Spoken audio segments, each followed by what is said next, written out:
Life lesson I got in a Polish supermarket after 25 years of life. Hey guys, it's Pasha again. Today I'm going to Lidl for my first time. Lidl advertises itself as cheaper than Biedronka, so I've been curious.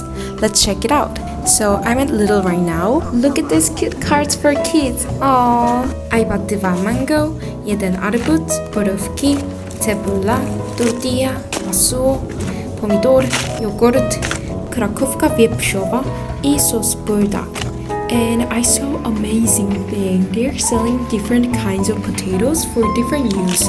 I didn't know I'm supposed to use different ziemniak for different things. And I thought, oh, that's why my potato dishes were never perfect.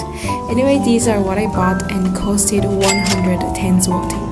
I'm so grateful because I can get fresh and healthy ingredients for reasonable price in Poland.